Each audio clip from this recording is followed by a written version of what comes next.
What it is, Neo here, back again with another Mission Neo Geo video, and today we talk about Top Hunter.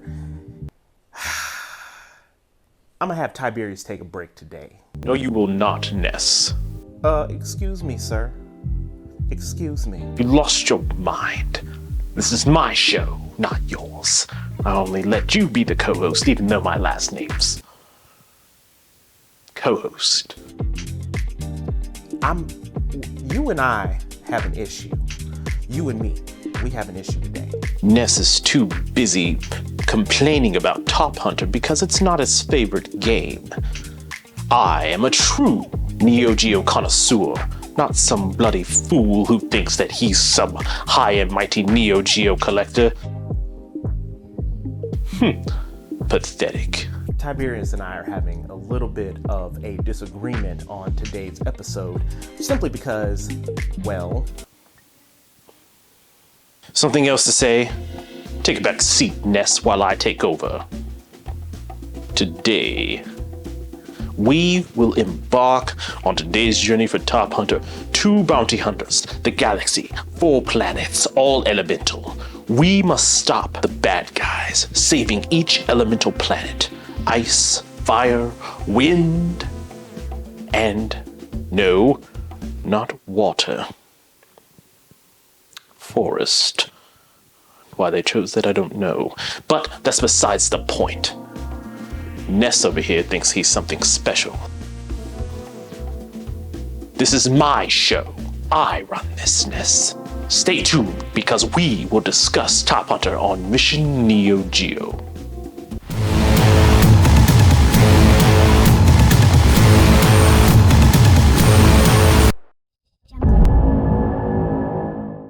This game is not worth $1,000. Let's get into it. So, Top Hunter is a side-scrolling arcade beat-em-up that came out in 1994 on the Neo Geo.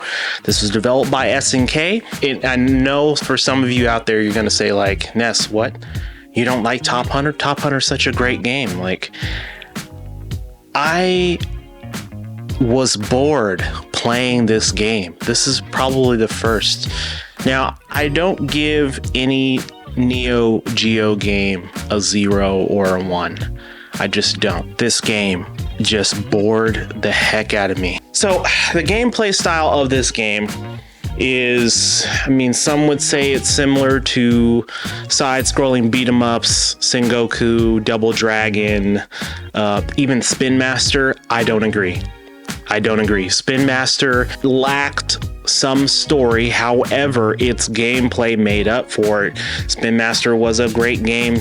I found pretty fun to play, but this game, on the other hand, is lacking in the fun department, at least for me, in my opinion. Now, again, many of you out there that play Top Hunter, this may be one of your favorite games. In my particular case, it's not. Now, it does take aspects from different genres within a lot of the other Neo Geo games. You've got the 2-lane platform from Fatal Fury that, you know, your character's jumping back and forth between. You have some aspects of Metal Slug where you're riding around in machinery tanks and you get to fire different kind of weapons and missiles, not necessarily missiles, but little hand cannons and things of that nature. Not really a lot of ammunition that you get to keep, but other than that, that's really about it on the guns. And then you have the Stretch Armstrong style gameplay where if you're playing as Roddy, he's really just pulling and tugging on different obstacles to get you to continue moving throughout the process of the game. So, like I was saying before, this game has some different quirks. The fighting game aspect of it, you can actually throw some form of a fireball, and then there was a couple of times where I was able to execute some type of jumping uppercut, kind of like a Shoryuken in Street Fighter. I didn't replicate it too many times, but the fireball was just a simple Hadouken or power wave, depending on what you're playing from a fighting game perspective. But overall, as you go on and you play different planets. This game just, the sprite capabilities, the animation, it's pretty simple. It's nice. It's well drawn. The character designs for a lot of the enemies are, while very generic, they're not too bad. But overall, if you're looking for a game with some depth on the Neo Geo, there's better titles on the console to keep you engaged. If we're talking about it from, is this a super hard game, a super easy game to play, then I'll tell you this. This is definitely in the Spin Master realm of games that are easy to play. Doesn't take itself too seriously in terms of the gameplay, which is good for gamers who are coming into the console and maybe aren't too familiar with a lot of the games.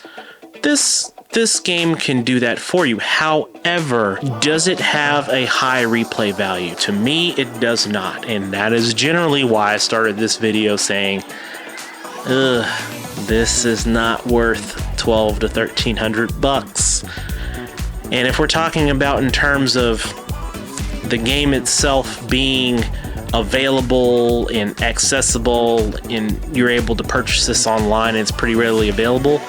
A couple of these pop up a couple of times a year, and generally 5 times out of 10 they're in really good shape. Other times they're a little rough, some insert damage, maybe a crease or two in the manual, and some insertion damage on the cartridge. But other than that, finding a mint one, you're going to be paying top dollar in this game. Even so, taking a look on eBay, we see games roughly starting around the $989 mark, and that's just for the Japanese. And for Neo Geo CD, we're seeing them roughly around 140, 150 bucks, but $1,000 for a Japanese version.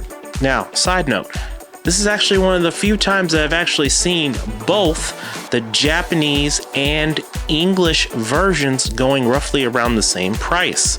I'm saying that Top Hunter is not a $1,200 game, even though we're seeing games being sold in that price range for a significant amount of money. I'm talking about it solely based off of its gameplay. In my personal opinion, if this was a Neo Geo game that I was after for my collection and I had to have it, and it was going to be a game that I was going to be playing continuously, this is where I would rate the game, around $500 to $600. Now, I completely understand.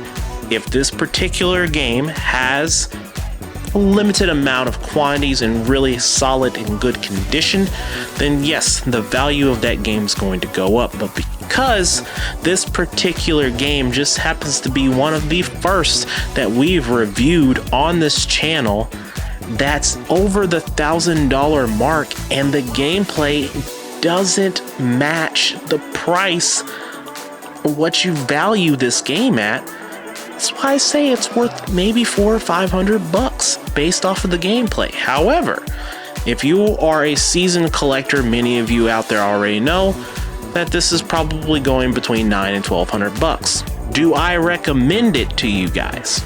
No, I don't. I don't recommend that you spend that kind of money. In this particular case, you're better off emulating this game, testing it out, buying it virtually online, Xbox, you can do that. Probably pay about $8 for the game, you're good to go.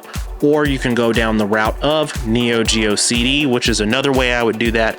You're spending roughly $100, $150 as a much better way to make your money go a little bit longer in this hobby. And of course, there's MVS, and MVS carts for this particular game are generally going around $200 to $250. In that particular case, I would lean towards emulation or Neo Geo CD for this particular game. That is my recommendation for this game. In terms of the game itself, this happens to be a very clean mint copy of Top Hunter that I have. Insert looks good. There's no visible damage or discoloring on the spine or anything like that. The box looks in really good shape. Picture boards on the back of the game. It looks good. Once we crack this open, as you can see, I've got a little bit of bubble wrap in here just to protect the cartridge, even though I don't really need it in this particular case, but there's no plastic cracks inside the box. This one is in really solid shape, but I just want to add that extra layer of bubble wrap. And look at that sitting right next to it. Looks good. Looks really good. Next up, let's take a look at the cartridge. Now this cartridge has some fingerprints, etc. It just needs to be wiped down and cleaned, but overall it is in really good shape. The cart sticker is nice and crispy, glossy and shiny, and the cart, just minus the fingerprints, etc. Clean that and give it a nice wipe down, and it is in awesome shape as well. So we have that. And then finally we have the manual. This manual is also another crispy manual.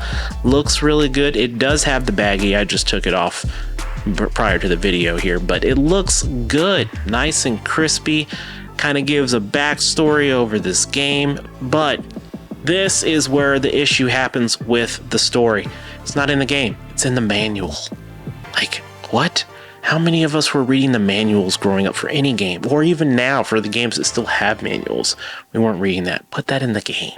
So, what do I give this game in terms of a grade? Well, I give Top Hunter a 2.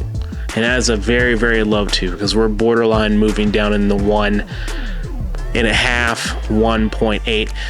I'm just not a fan. I'm just not a fan. I'm sure Tiberius has something to say. Him and I have not had the best of days together, but I'm sure we'll work it out, won't we, Tiberius? I, Tiberius co-host, give Top Hunter a 2.5. This game has promise, or it had promise at one point, and while it is not my favorite in the series, I must say that the fragrance that this game alone gives off is more than enough to give it a 3.5. Other than that, grain gameplay is mediocre, but Ness's discomfort towards this game is irrelevant. I, myself, will give it a 2.5. Should I recommend this for you all out there? For my connoisseurs of the finest of Neo Geo games, this is the game for you. For those who are casual like Ness... What? You know what? Perhaps not. Perhaps maybe an MVS version will be better.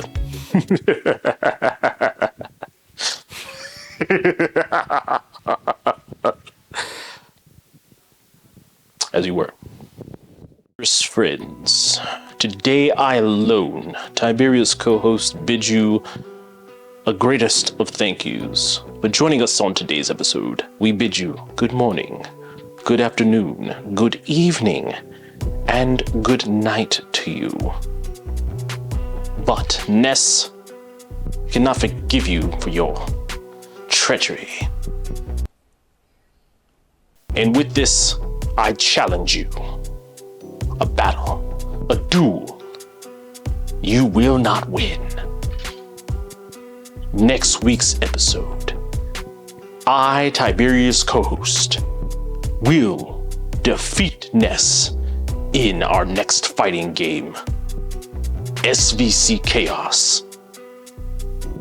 How badly I beat him, however, well, you'll have to tune in to next week, because it is to be continued. See you again.